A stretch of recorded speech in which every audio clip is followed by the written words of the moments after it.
Hello everyone, நீங்கள் பார்த்துட்ருக்குது தேவா story time. இன்றைக்கி நம்ம இந்த ட்ராமாவோட 4th எபிசோடு தான் பார்க்க போகிறோம். இதுக்கு முன்னாடி உள்ள எபிசோடு யார் பார்க்கலே போய் பார்த்துருந்தாங்க, அப்போ தான் கதை புரியும். போன எபிசோடில் என்ன பார்த்துருப்போம்னா, வில்லன் குரூப்ஸ்க்கு ஹீரோனுக்கும் ரூபினுக்கும் பவர் இருக்குது அப்படின்ற மாதிரி தெரிஞ்சிருக்கும். பாட்டிக்கும் தெரிஞ்சிருக்கும் ஹீரோனுக்கு பவர் இருக்குது அப்படின்ற மாதிரி. அந்த வீடியோட எண்ணில் ஹீரோயின் வந்து ஹீரோவை காப்பாற்றி அவங்க இறந்துருப்பாங்க. கொஞ்ச நேரம் கழிச்சு அவங்களும் உயிரோட வந்திருப்பாங்க. அதோட போன எபிசோட முடிச்சா இப்போ வாங்க இந்த எபிசோடுக்குள்ளே போகலாம். ஹீரோயின் உயிரோட வந்துட்டாங்க அப்படின்றத ஹீரோ பார்த்துட்டு இருக்கும்போது ஹீரோ மயக்கம் போட்டு கீழே விழுந்துடுறாங்க. அங்கேருந்து சீன் கட் பண்ணி கிராவிட்டி தான் காமிக்கிறாங்க. கிராவிட்டிக்கு ஒரு கையில் பாதி கைக்கு மேலே ஸ்டோன் மாதிரி ஆயிடுச்சு. அதனால அவங்க அக்கா தான் திட்டிகிட்டு இருக்காங்க. அவங்க அக்கானா மைண்டை கண்ட்ரோல் பண்ணுறாங்கல்ல, அவங்க தான். இவங்க 4 பேருமே ஒரு ஃபேமிலி மாதிரி இருக்காங்க. அதாவது டாக்டர் எப்படின்னு தெரியல, ஆனால் இவங்க 3 பேரும் ஒரு ஃபேமிலி மாதிரி டாக்டரை பார்க்குறாங்க. இவங்களுக்குள்ளேயும் ஃபேமிலி மாதிரி இருக்காங்க. அவங்க ஏன் திட்டுறாங்கனாக்கா, ரூபின் கிட்டே இவங்களோட பவர் வேலை செய்யலைன்னு தெரிஞ்சு இவங்க பாட்டுன்னு கிளாப் மாதிரி தட்டிக்கிட்டே இருந்தாங்களா, அவங்க அதிகமாக கிளாப் தட்டினதுனால கை வலிக்க ஆரம்பிச்சிருச்சு. அதுக்கு தான் திட்டிகிட்டு இருக்காங்க. தேவையில்லாத விஷயத்துக்கு நீ எதுக்கு பவரை யூஸ் பண்ணுற, சரி கொஞ்ச நாள் பொறுத்துக்கோ, அப்பா மருந்து கண்டுபிடிச்சிருவாங்க, கண்டுபிடிச்சோடனே உன்னோட கை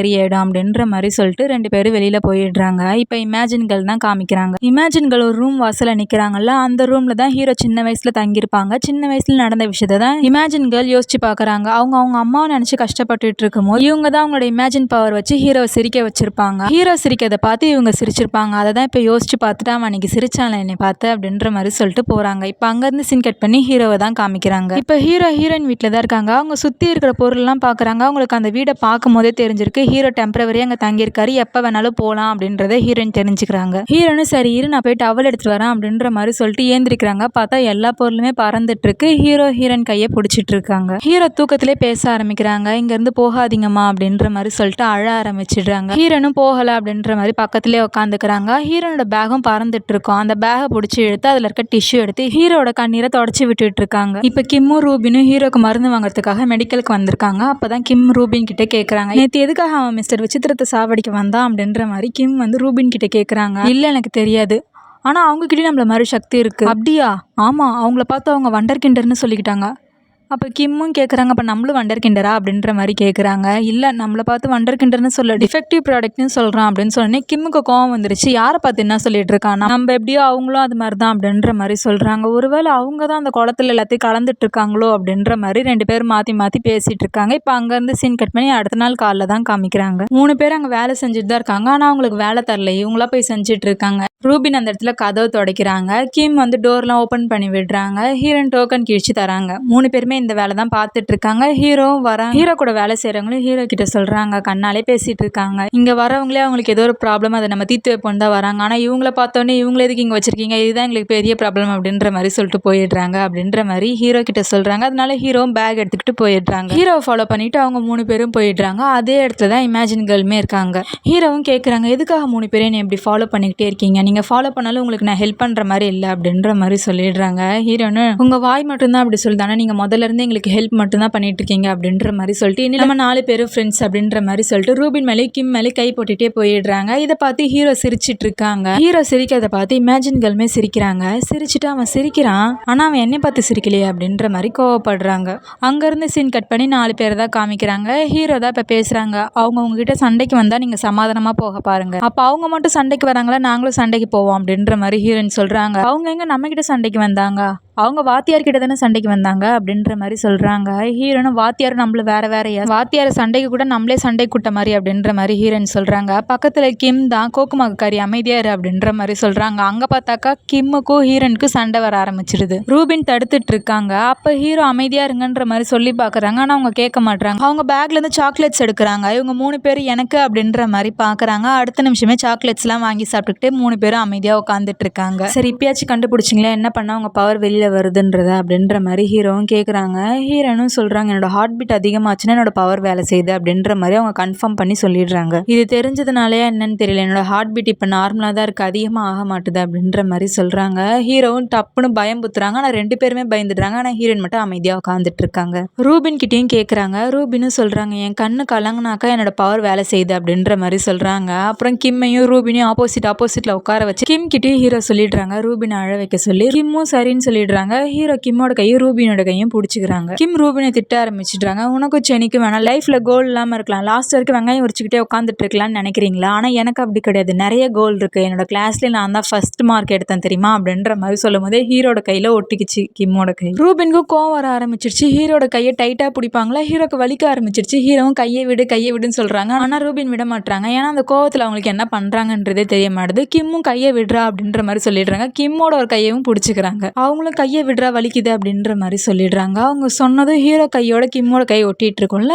அதுவும் ரிலீஸ் ஆயிடுது. கிம்மும் கரும்பு மிஷின்ல மாட்டின கை மாதிரி என்னோட கை மாறிடுச்சு அப்படின்ற மாதிரி சொல்லி விட்டுடுறாங்க. ஹீரோ இப்ப கீழே தான் விழுந்திருக்காங்க. பார்த்தா அங்க ஜெல்லி ஃபிஷ் பறக்கிற மாதிரி இருக்கு. அவரோட சின்ன வயசுக்கே போற மாதிரி இருக்கு. சின்ன வயசுல ஒரு ரூம்ல தங்கியிருப்பாங்கல்ல, அந்த ரூம்ல தான் இருக்காங்க. வெளியில இமேஜின் கேர்ள் தான் இருக்காங்க. ஹீரோ கிட்ட தான் பேசுறாங்க. எங்க கூடயே வந்துரு, அந்த முட்டாளுங்க கூட இருக்காது அப்படின்ற மாதிரி சொல்றாங்க. சந்தோஷமா கஷ்டமோ நான் அவங்க கூடயே இருந்துக்கிறேன், மறுபடியும் உங்க கூட வந்து சேருவேன் மட்டும் நீங்க நினைக்காதீங்க அப்படின்ற மாதிரி சொல்றாங்க. இமேஜின் கேர்ளுக்கு கோவம் வந்துடும். டெய்லிக்கும் நீ கனவுல உங்க அம்மாவை பாப்பி, அது யார் உருவாக்குனது, நான் உருவாக்குனது அப்படின்ற மாதிரி சொல்றாங்க. இதெல்லாம் பண்ணது நான் உன் சந்தோஷத்துக்காக தான் பண்ணேன், நீ எங்க கூடயே வந்துரு அப்படின்ற மாதிரி இமேஜின் கேர்ள் சொல்றாங்க. ஆனா ஹீரோ கேட்க மாட்டாங்க. இப்போ ஹீரோ ரியாலிட்டிக்கு வந்துடுறாங்க. 3 பேரையும் பாக்குறாங்க. பார்த்தா 3 பேரும் அடிச்சுக்க ஆரம்பிக்கிறாங்க. அவங்க கண்ணுக்குலாம் ஒவ்வொரு கரப்பாம்பூச்சி மாதிரி தெரியுது. அதாவது கிம் ஒரு கரப்பாம்பூச்சி, ஹீரன் ஒரு கரப்பாம்பூச்சி, ரூபின் ஒரு கரப்பாம்பூச்சி மாதிரி தெரியுது. அதுவும் அவங்க ஹைட்டுக்கு ஹீரன் கிம்ம அடிக்கிற மாதிரி வராங்க. நடுவில் ஹீரோ போய் அடி வாங்கிக்கிறாங்க. அப்பதான் வெளியில பாக்குறாங்க இமேஜின் கேர்ள் இருக்காங்க. அதனால ஹீரோ பவரை யூஸ் பண்ணி இமேஜின் கேர்ளோட கழுத்தை பிடிக்க ஆரம்பிச்சிடுறாங்க. அந்த பயத்திலே இமேஜின் கேர்ள் அவங்களோட இமேஜினேஷனை விட்டுடுறாங்க. எல்லாருமே ரியாலிட்டிக்கு வந்துடுறாங்க. இப்ப நைட்ல தான் காமிக்கிறாங்க. ஹீரோன் தான் ஹீரோக்கு பேண்டேஜ் ஒட்டிட்டு இருக்காங்க. எதுக்காக அவங்க இதெல்லாம் பண்றாங்க அப்படின்ற மாதிரி ஹீரோனும் கேக்குறாங்க. ஹீரோவும் சொல்றாங்க, நானும் சரி அவங்களும் சரி ஒரே ஒரு ஆளை மட்டும் தான் தேடிட்டு இருக்கோம், மரணம் இல்லாத குழந்தை அப்படின்ற மாதிரி சொல்றாங்க. அப்படி கூடமா யாருன்னா இருக்காங்க அப்படின்ற மாதிரி சொல்றாங்க. ஆமா இருக்காங்க,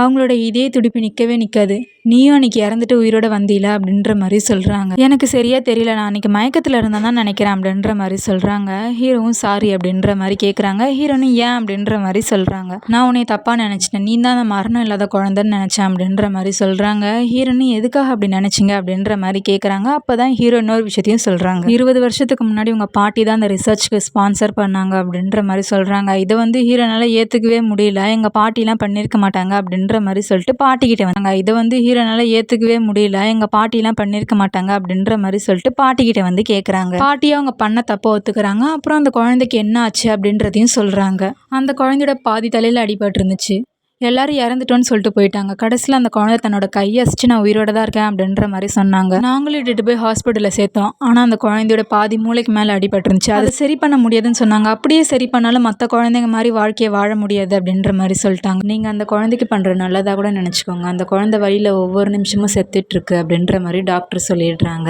நானும் என்னோட மனசை கல்லாக்கிட்டு அந்த இதயத்தை உனக்கு வச்சுட்டோம் அப்படின்ற மாதிரி சொல்கிறாங்க. ஹீரோன் அழ ஆரம்பிச்சிடுறாங்க. அப்போ யாரோ ஒருத்தரோட வாழ்க்கையை தான் நான் வாழ்ந்துட்டு இருக்கேன், அப்போ நான் எப்பயோ இறந்திருக்க வேண்டியவள அப்படின்ற மாதிரி சொல்லிட்டு அழுதுகிட்டே நடந்து வந்துட்டு இருக்காங்க. ஹீரோவும் பாக்குறாங்க ஹீரோயின் வர்றத. ஹீரோனும் சாரி கேட்டுக்கிட்டே அப்படியே நடந்து வந்துட்டு இருக்காங்க. டிரைனேஜ்குள்ள விழ வேண்டியது ஹீரோ தான் பார்த்துட்டு இருக்காங்களே. ஹீரோட பவர் வச்சு அந்த டிரைனேஜை மூட வச்சிடுறாங்க. அது மாதிரிதான் ஹீரோ நடந்து வரும்போது என்ன நல்லா தடையா இருக்கோ அது எல்லாத்தையுமே விலக்கி வைக்கிறாங்க. இப்போ அங்க மழையும் பெய்ய ஆரம்பிக்குது. ஹீரோ வீட்டுக்கே வந்துடுறாங்க. ஹீரோனுக்கு டவல் கொடுக்குறாங்க. அப்ப ஹீரோனுக்கு பசிக்கும். அந்த சத்தம் ஹீரோ காதுக்கே கேட்டுருது. அவரும் பாக்குறாங்க. ஆனா அங்க ஒரு கப் நூடுல்ஸ் தான் இருக்கு. அதனால ஹீரோனை கூட்டிக்கிட்டு சூப்பர் மார்க்கெட்டுக்கு போறாங்க. அங்க போய் அவங்களுக்கு தேவையான பொருட்கள்லாம் வாங்கிட்டு வராங்க. வரும்போது தான் ஹீரோன்னு சொல்றாங்க, தெரிஞ்சோ தெரியாமலோ உங்களோட வாழ்க்கை இது மாதிரி மாறினதுக்கும் உங்க ஃப்ரெண்டை மாதிரி நிறைய குழந்தைங்க இறந்ததுக்கும் நானும் ஒரு காரணமா ஆயிட்டேன் அப்படின்ற மாதிரி சொல்றாங்க. ஹீரோவும் அதை பத்தி நீ யோசிக்க, அது எதுவும் நீ வேணும்னு பண்ணல அப்படின்ற மாதிரி சொல்றாங்க. பார்த்தா எதிர்த்தாப்புல ரூபின் தான் கூப்பிடுறாங்க. அவங்க பாட்டி கொடுக்க சொன்னாங்க அப்படின்ற மாதிரி 2 பாக்ஸ் காமிக்கிறாங்க. ஹீரோன்னு அந்த பாக்ஸ் எடுத்துட்டு வந்து வீட்டுக்கு திறந்து பாக்குறாங்க. அது ஃபுல்லா சாப்பாடா தான் இருக்கு. ரூபினும் சொல்றாங்க, இது உங்க பாட்டி தான் கொடுத்தாங்க, இது ஃபுல்லாத்தையும் நீ சாப்பிட்டு முடிக்கணும் அப்படின்ற மாதிரி சொல்றாங்க. அதை கேட்டு ஹீரோனும் அழ ஆரம்பிக்கிறாங்க. அதே சேம் டைம் பாட்டியும் அழ ஆரம்பிச்சிடுறாங்க. இவ்வளவு நாள் நான் குற்ற உணர்ச்சியில் இருந்தேன், இதுக்கப்புறம் என் பேத்தியும் அந்த தண்டனை அனுபவிக்கணுமா அப்படின்ற மாதிரி அழுதுகிட்டே போறாங்க. இப்போ அடுத்த நாள் காலைல தான் காமிக்கிறாங்க. பாட்டி கிட்ட தான் ஹீரோன் பேசிட்டு இருக்காங்க. பாட்டியும் சாரி அப்படின்ற மாதிரி சொல்கிறாங்க. பரவாயில்ல, நீங்கள் இதெல்லாம் பண்ணது எனக்காக தான்ன்றது எனக்கு தெரியுது, ஆனால் நீங்கள் பண்ணதை என்னால் ஏற்றுக்க முடியாது அப்படின்ற மாதிரி ஹீரோனும் சொல்லுவாங்க. பாட்டியும் தெரியும் அப்படின்ற மாதிரி சொல்கிறாங்க. ஹீரோன் மறுபடியும், ஆனால் நீங்கள் பண்ணது தப்புன்றதை உணர்ந்துட்டீங்க, அதனால அவங்க கூட நான் எப்பயுமே இருப்பேன் அப்படின்ற மாதிரி சொல்கிறாங்க. இதை கேட்டு பாட்டியும் பார்க்குறாங்க ஹீரோயினை. அதுக்கப்புறம் பாட்டியும் சொல்கிறாங்க, இதில் இருக்க எல்லா சாப்பாடையும் காலி பண்ணிட்டியா அப்படின்ற மாதிரி கேட்குறாங்க. ஆமாம், நான் காலிலேருந்து சாப்பிடாதான் இருந்தேன்ல, அதனால தான் சாப்பிட்டேன், இதுக்கப்புறம் நான் பொறுப்பாக இருக்க போகிறேன் பாட்டி அப்படின்ற மாதிரி சொல்கிறேன். சொல்கிறாங்க. பாட்டியும் சிரிக்கிறாங்க. இப்போ கொஞ்சம் நேரம் கழிச்சு ஹீரோ வீட்டில் தான் காமிக்கிறாங்க. ஹீரோ தான் ஹீரோயின் கிட்ட கேட்குறாங்க, எதுக்காக இங்கே வந்த அப்படின்ற மாதிரி. ஹீரோயின், அவங்க என்னோட பாட்டி தான், எனக்காக தான் எல்லாமே செஞ்சாங்க, இருந்தாலும் அவங்க கூட தூங்குறதுக்கு இப்போ எனக்கு பிடிக்கல, இன்னும் கொஞ்ச நாள் தான் நான் போயிடுவேன் அப்படின்ற மாதிரி ஹீரோயினும் சொல்கிறாங்க. சரி நீ வந்திருக்க, சரி இவன் எதுக்காக வந்தான் அப்படின்ற மாதிரி ரூபினை பார்த்து கேட்குறாங்க. ஒரு பையனும் ஒரு பொண்ணு எப்படி தனியாக தங்க முடியும், அதனால தான் என் ஃப்ரெண்டையும் கூட்டிகிட்டு வந்தேன் அப்படின்ற மாதிரி சொல்கிறாங்க ஹீரோயின். சரி பேசுனது போதும் தூங்குங்க அப்படின்ற மாதிரி சொல்லிடுறாங்க. ஹீரோவும் சொல்கிறாங்க, நல்ல வேளை அந்த பூக்கடைக்காரன் வரல அப்படின்ற மாதிரி சொல்லிட்டு போயிடுறாங்க. இப்போ அடுத்த நாள் காலைல தான் காமிக்கிறாங்க. 3 பேரும் ஒன்றா ஹீரோ வீட்டில் உட்காந்து சாப்பிட்டுட்டு இருக்காங்க. ஹீரோவும் ஃபோன் பண்ணி ஹீரோயின் கிட்ட சொல்லிடுறாங்க, இது மாதிரி ப்ராக்டிஸ் பண்ணணும் வாங்க அப்படின்ற மாதிரி சொல்லிடுறாங்க. ஹீரோயின் அந்த நிமிஷமே அவங்க 2 பேர்கிட்ட சொல்லிடுறாங்க. இதை கேட்டோன்னே ஹீரோ, 3 பேரும் ஒன்றா தான் இருக்கீங்களா, ஆனால் எங்கே இருக்கீங்க அப்படின்ற மாதிரி கேட்குறாங்க. ஹீரோ வீட்டில் தான் இருப்பாங்க, ஆனால் ஹீரோ கிட்ட சொல்லலை, சிக்னல் கேட்காத மாதிரி கட் பண்ணிடுறாங்க. இப்போ ஹீரோயின் தான் 3 பேர்கிட்டையும் சொல்லிட்டு இருக்காங்க, நம்ம இருந்த தடையுமே தெரியக்கூடாது, அதனால எல்லாத்தையும் க்ளீன் பண்ணி வச்சுட்டு வாங்க அப்படின்ற மாதிரி ஹீரோயின் சொல்லிடுறாங்க. இப்போ கொஞ்ச நேரம் கழிச்சு தான் காமிக்கிறாங்க. கிம் அவங்க 3 பேர்கிட்டையும் பேசிக்கிட்டே சோஃபாவில் உட்காருவாங்க. ஹீரோவும் கேட்பாங்க, உங்களோட பவர் எப்படி வேலை செய்யுதுன்றதை கண்டுபிடிச்சிட்டிங்களா அப்படின்ற மாதிரி. கிம்மும் இல்லை அப்படின்ற மாதிரி சொல்லிட்டு சோஃபாவில் உட்காந்துட்டு இருப்பாங்க. ஏந்திரிப்பாங்க, பார்த்தா அந்த தலைக்கான் கிம் கையில் ஒட்டிக்கும். இது வேற நேரம் கெட்ட நேரத்தில் ஒட்டிக்குது அப்படின்ற மாதிரி சொல்லிட்டு திரும்ப சோஃபாவில் உட்காருவாங்க. ஹீரோன்னு கேட்பாங்க, அப்போ பொய் சொன்னால் உங்களோட பவர் வேலை செய்யுதா அப்படின்ற மாதிரி கேட்பாங்க. யார் பொய் சொன்னது, நான்லாம் பொய் சொல்லலை அப்படின்னு சொல்லிட்டு எழுந்துப்பாங்க. பார்த்தா டாய்லெட் பேப்பர் அவர் தலையோடய ஒட்டிக்கும். பொய் சொன்னால் கிம் எதுனா பொருள் மேலே போய் ஒட்டிப்பாரு அப்படின்றத கன்ஃபார்மே பண்ணிடுறாங்க. இப்போ ஹீரோயின் கிட்ட தான் கேட்டுட்டு இருக்காங்க, உன்னோட பவர் எப்படி வேலை செய்யுது, எப்படி உனக்கு ஹார்ட் பீட் அதிகமாக வருதுன்னு பார்க்கணும், அது எவ்வளோ நேரம் இருக்குதுன்னு பார்க்கணுன்ற மாதிரி கேட்குறாங்க. ஹீரோவும் அவங்க 2 பேர் கண்டுபிடிச்சிட்டாங்க, நீ மட்டும்தான் கண்டுபிடிக்கல அப்படின்ற மாதிரி சொல்லிக்கிட்டே இருப்பாங்க. அதனால ஹீரோயின் கோவமாய் பக்கத்தில் ரூபினும் கிம்மும் காஃபி குடிச்சிட்டு இருப்பாங்க. ரூபினோட கப்பை பிடிங்கி அவங்க காஃபி குடிக்க ஆரம்பிச்சிருவாங்க. அவங்க குடிச்சு முடிச்சதுக்கு அப்புறமா தான் ரூபினே சொல்கிறாங்க, சரி நீ காஃபி குடிக்கக்கூடாது அப்படின்ற மாதிரி சொல்லிட்டு அடுத்த கொஞ்ச நேரத்தில் ஹீரோனுக்கு ஹார்ட் பீட் அதிகமாக ஆரம்பிக்குது. கிம்மே சொல்கிறாங்க, உன்னோட ஹார்ட் பீட் எனக்கே கேட்குது அப்படின்ற மாதிரி சொல்கிறாங்க. அடுத்த நிமிஷம் ஹீரோயின் மறைஞ்சிடுறாங்க. திரும்ப அதே இடத்துக்கே வந்துடுறாங்க, ஆனால் இப்போ வேற பிளேஸ்க்கு. இதுக்கு முன்னாடி கிம்முக்கும் ரூபினுக்கும் பக்கத்தில் நின்றுப்பாங்கல்ல, இப்போ பார்த்தா கபோர்டுக்குள்ள இருந்து வெளியில வராங்க. அவங்களும் நிறைய இடத்த சுற்றி சுற்றி பார்த்துட்டு இருக்காங்க. இப்போ கொஞ்சம் நேரம் கழிச்சு தான் காமிக்கிறாங்க. ஹீரோவும் ஹீரோயின் கிட்ட சொல்கிறாங்க, இப்படி நீ டெலிபோர்ட் ஆனால் என்ன ஆகுறது, அதனால உன்னோட பவரை கண்ட்ரோல் பண்ண கற்றுக்கோ அப்படின்ற மாதிரி ஹீரோயின் கிட்ட சொல்லிட்டு இருப்பாங்க.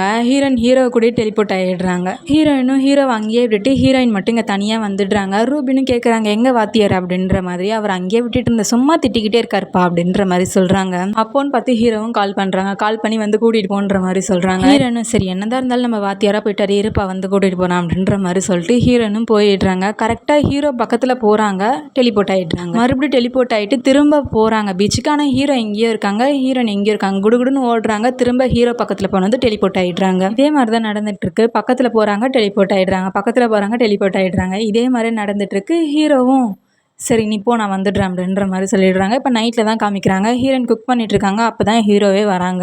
3 பேரும் அங்கே தான் இருக்காங்க. ஹீரோவும் கேட்குறாங்க, என்னாச்சு எதுக்காக பரபரப்பாக சமைச்சிட்டு இருக்கீங்க அப்படின்ற மாதிரி. ஹீரோயினும் இன்னைக்கு உங்கள் பர்த்டே செலிப்ரேட் பண்ண போகிறோம் அப்படின்ற மாதிரி சொல்கிறாங்க. ஹீரோவும் ஆனால் இன்னைக்கு என்னோட பர்த்டே இல்லையே அப்படின்ற மாதிரி சொல்கிறாங்க. ஹீரோனும் உங்கள் பர்த்டே வரும், ஆனால் அப்போ நீங்கள் எங்கள் கூட இருப்பீங்களா இருக்க மாட்டீங்களான்னு தெரியல, அதனால தான் இன்னைக்கு நாங்கள் உன்னோட பர்த்டே செலிப்ரேட் பண்ணுறோன்ற மாதிரி சொல்லிடுறாங்க. அப்போன்னு பார்த்து கரெக்டாக ரூபினும் பர்த்டே கேக் இன்னும் வாங்கலையே அப்படின்ற மாதிரி சொல்லிடுறாங்க. இப்போ ஹீரோயின் தான் வாங்குறதுக்காக வந்துடுறாங்க. வாங்கி முடிச்சிடுறாங்க. பார்த்தா அந்த இடத்துல ஹீரோ இருக்காங்க. ஹீரோவும் கேட்குறாங்க, எதுக்காக இந்த டைமுக்குலாம் வந்து வாங்கணும் அப்படின்ற மாதிரி கேட்குறாங்க. ஏன்னா இந்த டைமுக்கு வாங்கினாதான் கேக் கம்மியான ப்ரைஸ்க்கு கிடைக்கும், ஏன்னா கடை மூட போகிறாங்கல்ல அப்படின்ற மாதிரி சொல்கிறாங்க. ஹீரோனும் அப்புறம் கேட்குறாங்க, எனக்காக வெளியில் வந்தீங்க அப்படின்ற மாதிரி கேட்குறாங்க. ஆமாம் அப்படின்ற மாதிரி ஹீரோவும் சொல்கிறாங்க. சரி நீங்கள் என் மேலே எதுக்காக இவ்வளோ பாசத்தை வச்சுருக்கீங்க, நீங்கள் என் மேலே இவ்வளோ பாசத்தை வச்சதுக்காக முழு வாழ்க்கையை கொடுக்க முடியாது, நான் பாதி வாழ்க்கையை கொடுக்குறேன் அப்படின்ற மாதிரி சொல்லுவாங்க. ஹீரோவும் பொய்யான பாசத்தை பார்த்து ஏமாறாத அப்படின்ற மாதிரி ஹீரோவும் சொல்லுவாங்க. ஹீரோனுக்கு ஒன்றும் புரியல, கன்ஃபியூஸ்டாக பார்க்குறாங்க. ஹீரோ கையில் ஊசி வச்சுருப்பாங்க போல இருக்கு. ஹீரோயின் கழுத்திலே குத்திடுறாங்க. பார்த்தா வில்லனோட ஆட்கள்லாம் வந்து ஹீரோனை கூட்டிகிட்டு போகிறாங்க. ஹீரோ ஃபோன்லேயும் சொல்கிறாங்க, அவளோட ஹார்ட் பீட் அதிகமான டெலிபோர்ட் ஆகிற பவர் இருக்கா, அவளால் பொருட்களையும் ஆட்களையும் அவள் டெலிபோர்ட் ஆகிற இடத்துக்கே கூட்டிகிட்டு போக முடியும், அதனால அவளோட ஹார்ட் பீட் கரெக்டான அளவுக்கு பார்த்துக்கோங்க அப்படின்ற மாதிரி சொல்கிறாங்க. அது மட்டும் இல்லை, அவள் டெலிபோர்ட் ஆகும்போது எந்த இடத்துல இருக்காளோ அதே இடத்துக்கு அவள் திரும்ப வந்துடுவா, ஆனால் அவள் நின்ன இடத்துல இருக்க மாட்டா, அதை விட 5 அடி 10 அடி தள்ளி வருவா அப்படின்ற மாதிரி சொல்கிறாங்க. அப்புறம் ஃபோனில் பேசுகிறவங்களும் சொல்கிறாங்க, வேற எதனா சொல்லணுமா அப்படின்ற மாதிரி கேட்குறாங்க. சைடில் ஹீரோ திரும்பி பார்க்குறாங்க. அங்கே ஒரு காஃபி மிஷின் இருக்குது. ஹீரோ அதை பார்க்குறாங்க, இருந்தாலும் அதை பற்றி எதுவுமே சொல்லலை. இல்லை சொல்கிறதுக்கு எதுவும் இல்லை அப்படின்ற மாதிரி சொல்லிட்டு போயிடுறாங்க. போகிறதுக்கு முன்னாடி அந்த கேக்கையும் பார்த்துட்டு போகிறாங்க. இதோட இந்த எபிசோட் முடிஞ்சிச்சு. வீடியோ பிடிச்சிருந்தா லைக் பண்ணுங்கள், ஷேர் பண்ணுங்கள், கமெண்ட் பண்ணுங்கள். அப்புறம் அடுத்த வீடியோஸில் பார்க்கலாம். பாய்.